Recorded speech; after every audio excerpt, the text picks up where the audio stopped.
In February, the University of Houston and the School of Communication, the Jack J. Valenti School of Communication by that time, received a $1.5 million matching grant gift from alumnus Lance Funston.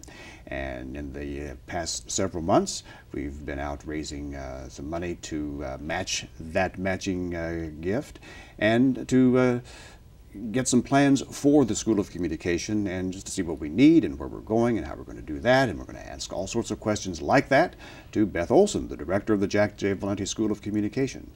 This is usually, for those who read the newsletter, this is usually the dean's section. The dean was out of town today, and I was tapped to come in and be the dean. So you can call me not the dean. Okay. Thank you for being with us. Thank you. Wow. A lot of things been happening here at the school. It's been quite a year. It certainly has. All right, so we know that we got the gift. We know we're continuing fundraising for that. So the question is, what do we need? What is it that the School of Communication needs? Now, folks may not know this, but this is one of the largest majors at the University of Houston. Yes. Communication. Yes. And it's not just television. No, we are, I'm told, the third largest unit on campus. And we have approximately 1,600 majors, 1,500 undergraduates, and about 100 master's students. And we are all encompassing in communication. We're one of the few universities in the region that handle all aspects of communication that you see in traditional communication programs. Everything from media production, obviously, which is where we are sitting, and print and broadcast journalism, interpersonal communication, advertising, public relations. We also have corporate communication and media studies. We've recently added health communication, which facilitates our location with the medical center.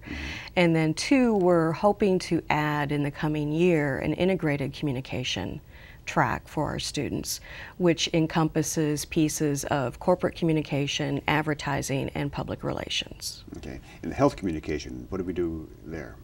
It's a combination. There are two tracks in it. One deals with the communication more on a one-on-one level, like doctor-patient communication, and the other one is about health campaigns. The planning, the effectiveness, the evaluation of health campaigns, which is a huge area and very interesting. Okay, physician-patient communication. So we have the physicians who come back here? It's more support staff and people that want to go into the health industry and work as support staff. And if you look at some of the research that comes out of the health field, if you look at surveys of patient satisfaction, 8 of the 10 variables relate back to communication. Well, that is a problem if you're not communicating with your physician and the right. physician's not communicating with you. Yeah. And it's part of our message that communication is so central to everything that we do all day long. And it is. No matter what it is at the university, there's communication involved. So it is very important. So now that we've patted ourselves on the back on the communication, that's my job, by the way. That's right. Well, we're expanding the school. Yes. Not only with programs and but with students.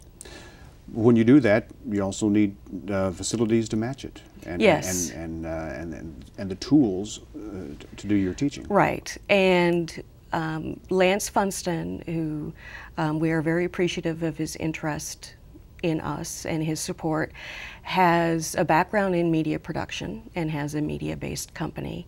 So he has envisioned for us an expansion for a second production studio similar to the one that we're in right now, which involves pushing out a little bit, an extension to the building on the northeast corner.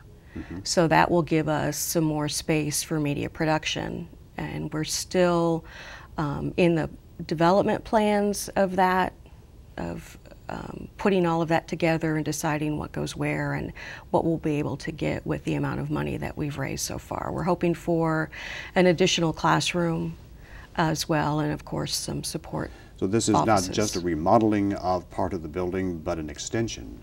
Right, Possibly an extension. right. We're going to have a little bit larger footprint, yes.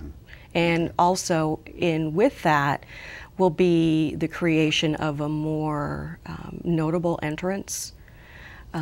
It's very difficult to direct people to the school. We don't have any big markers on the building that say this is communication. As someone said in the past year, the building doesn't communicate what you do there. No. It does give directions. Well, where are you? Well, between the theater and the Blanford Gallery, and it's the courtyard, and to get to the theater, or rather get to the studios, I tell people we're right next to the Coke machine in the men's room. So yeah, maybe we do need it a little. And of course, just a few months ago, we did have the Jack J. Valenti letters installed temporarily on the northeast corner as well, which is a very prestigious marker.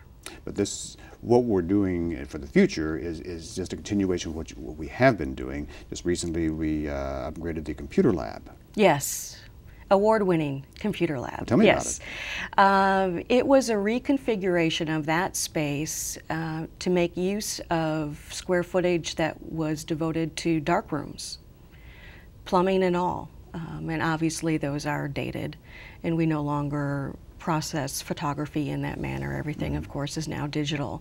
So we were able to reconfigure that area and add an additional computer space that's an open lab area that's open early in the morning till late at night, Saturdays and Sundays included, where students can come and work on group projects, work on their individual projects, check their email, print an assignment.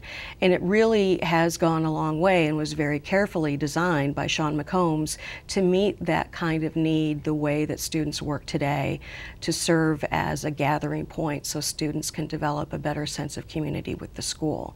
And we recently conducted a focus group in anticipation of our branding with the Jack J. Valenti name. And one thing was really surprising, having experience here at an urban university and, for example, trying to schedule student professional groups where wherever you pick a day and a time, somebody can't be here because, as you know, we have that reputation as a commuter campus. Students come, take their classes, and leave and go work somewhere. They listed as one of their adjectives to describe the school as being interactive and friendly and having that sense of community. So that was a very nice surprise. A lot of it because of the lab? Well, we don't know that directly. That's my research side speaking, but certainly I would have to say that that would contribute to that sense of feeling about the school. All right. Well, I know we'll be talking with you more as plans progress.